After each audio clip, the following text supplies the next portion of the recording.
Selamat malam teman-teman semua, sahabat Unsiah. Perkenalkan, nama saya Sufyan Sauri, saya berasal dari kelas MJ 202.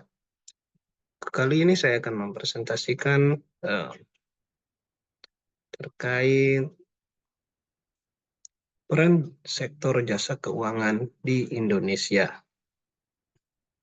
pada tanggal 28 Desember 2022. Oke, presentasi ini adalah salah satu tugas UAS di semester 2 ini.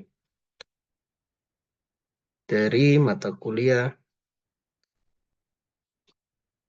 Pasar dan Lembaga Keuangan. Baik, kita mulai saja.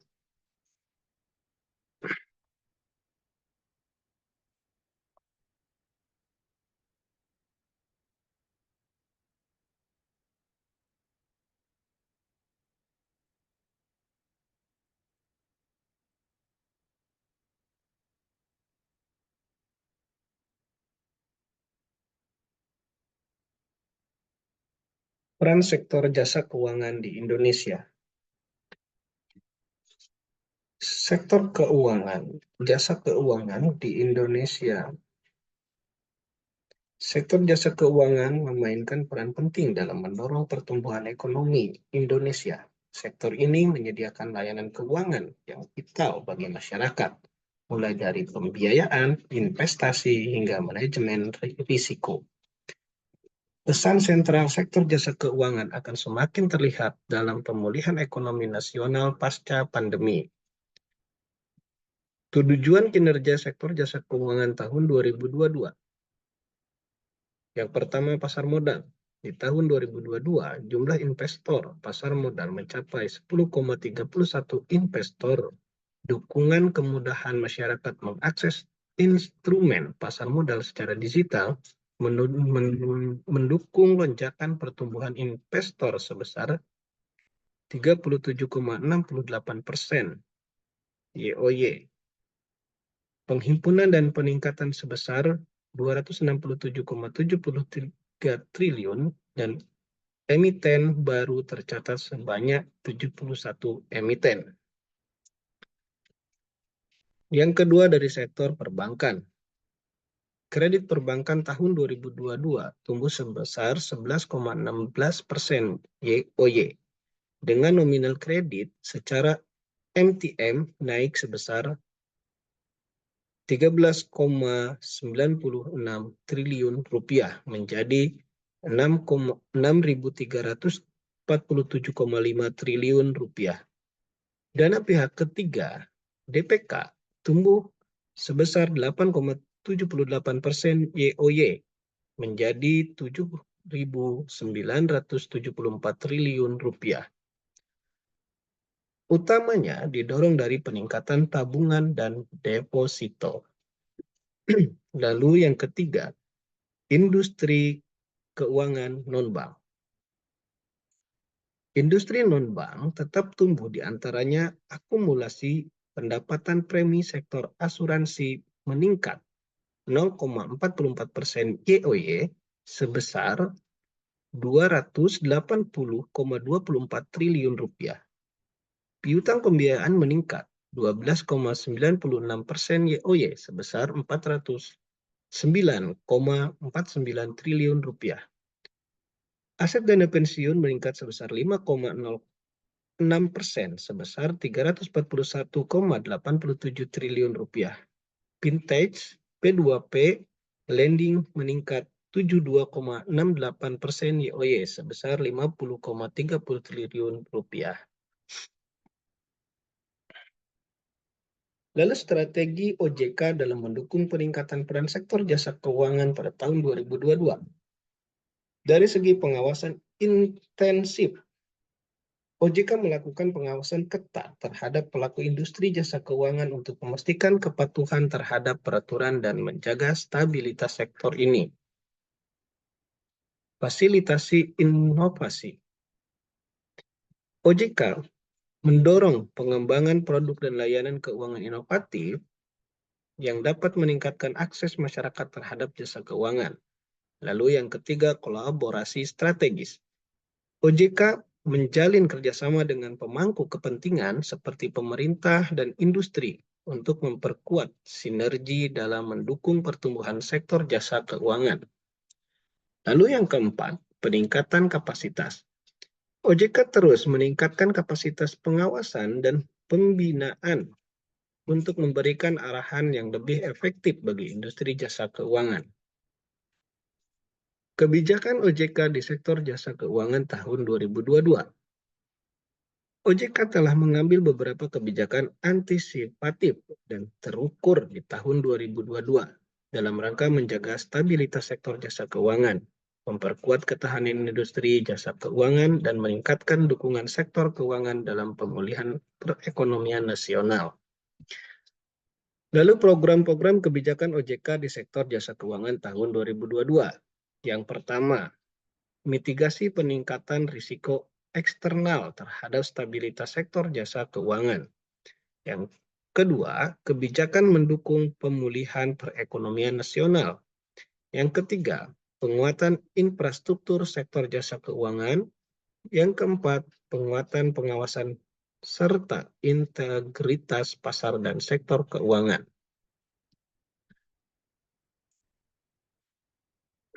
Lalu peningkatan literasi dan inklusi keuangan serta penguatan perlindungan konsumen. Seterusnya upaya empowerment atau penegakan hukum. Lalu yang keenam, peningkatan government di sektor keuangan.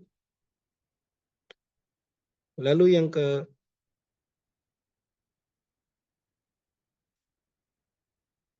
selanjutnya, dukungan terhadap inovasi keuangan digital.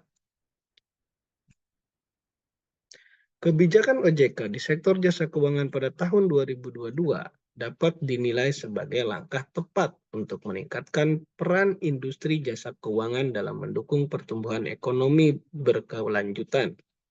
Langkah-langkah tersebut berkontribusi dalam meningkatkan kualitas manajemen risiko, meningkatkan kualitas kapasitas, dan membangun standar akuntansi praktik terbaik, serta meningkatkan stabilitas sistem keuangan di Indonesia. Lalu dari segi program edukasi dan perlindungan konsumen pada tahun 2022, OJK berkomitmen terus melaksanakan program edukasi keuangan secara masif, baik secara tatap muka offline maupun daring online, melalui Learning Management System atau LMS dan media sosial. Program edukasi dan perlindungan konsumen tahun 2022. Yang pertama, 1879 edukasi keuangan. Konten sikapi keuangan edukasi keuangan melalui Talkshow Radio, Gebiar Safari Ramadan, Like It, Pekan Investor Dunia, Sakinah, Simolek, Education, Edutainment. Yang kedua, inklusi keuangan. 7 juta akun atau rekening bulan inklusi keuangan. Kreasi muda, rekening pada IB Pagansa. Yang ketiga, 482 TPAKD, kredit atau pembinaan melawan rentenir, kejar dan si muda. Yang keempat, 14.764 pengaduan perbankan, 7.419 pasar modal, 93 IKBN, 7.252 pengaduan. 17.960 iklan sektor jasa keuangan yang dipantau September 2022, 425 iklan melanggar ketentuan yang berlaku dan OJK telah mengeluarkan surat pembinaan dan perintah perhentian pencantuman materi iklan kepada PUJK.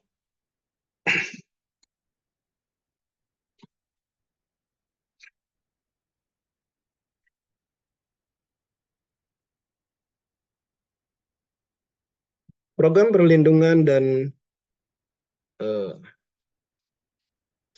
edukasi konsumen Indonesia pada tahun 2022 telah mencapai beberapa tonggak penting Berikut beberapa informasi terkait. OJK, Otoritas Jasa Keuangan. OJK menaruh perhatian besar terhadap program perlindungan dan edukasi konsumen, khususnya dalam penanganan kasus pelanggaran hak konsumen di sektor jasa keuangan. Lalu OJK melakukan survei nasional mengenai literasi dan inklusi keuangan yang menunjukkan adanya peningkatan signifikan pada tingkat literasi dan inklusi keuangan. Program edukasi keuangan OJK juga mencakup pengembangan learning management system, pengembangan kurikulum, dan penskalaan penggunaan LMS melalui aliansi strategis lintas institusi.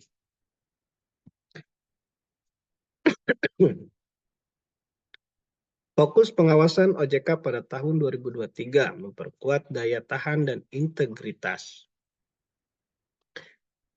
Stabilitas sistem keuangan. OJK akan memperkuat pengawasan untuk menjaga stabilitas sistem keuangan yang kokoh di tengah ketidakpastian ekonomi global. Manajemen risiko yang kuat. Lembaga jasa keuangan harus meningkatkan kemampuan manajemen risiko untuk mengantisipasi potensi gejolak di masa depan. Tata kelola yang baik. Penerapan tata kelola perusahaan yang baik akan menjadi fokus pengawasan OJK untuk menjaga integritas industri. Inisiatif OJK untuk meningkatkan integritas sektor jasa keuangan. Yang pertama, penegakan regulasi. OJK secara tegas menerapkan peraturan dan mengawasi kepatuhan lembaga keuangan untuk menjaga integritas dan kepercayaan publik. Uji kepatuhan. OJK melakukan uji kepatuhan secara berkala untuk memastikan lembaga keuangan mematuhi seluruh ketentuan yang berlaku. Lalu yang ketiga adalah edukasi publik. OJK gencar melakukan edukasi keuangan kepada masyarakat untuk meningkatkan literasi dan kesadaran akan praktik keuangan yang berintegritas. Edukasi literasi keuangan masyarakat. Perluasan edukasi keuangan. OJK mendorong pemerintah dan industri jasa keuangan untuk memperluas program edukasi keuangan yang dapat menjangkau seluruh lapisan masyarakat, termasuk di daerah-daerah terpencil. Kolaborasi dengan komunitas. OJK menjalin kerjasama dengan berbagai komunitas lokal untuk menjangkau masyarakat di daerah dan mengembangkan program literasi keuangan yang sesuai dengan kebutuhan setempat. Lalu manfaat teknologi. Pemanfaatan teknologi digital dioptimalkan untuk mempermudah akses dan meningkatkan efektivitas program literasi keuangan, seperti melalui aplikasi, media sosial, dan platform daring lainnya. Kolaborasi pemangku kepentingan kunci keberhasilan. Keberhasilan dalam memperkuat peran sektor jasa keuangan dan meningkatkan daya tahan serta integritas industri di tahun 2023 akan sangat bergantung pada upaya kolaborasi dan koordinasi yang erat di antara seluruh pemangku kepentingan. Pemerintah, otoritas pengawas, pelaku industri, dan masyarakat harus bersatu dalam mendukung pembangunan sektor keuangan yang kuat, sehat, dan berkelanjutan. Terima kasih, salam sukses untuk kita semua. Saya Sofyan Syauri. Wassalamualaikum warahmatullahi wabarakatuh.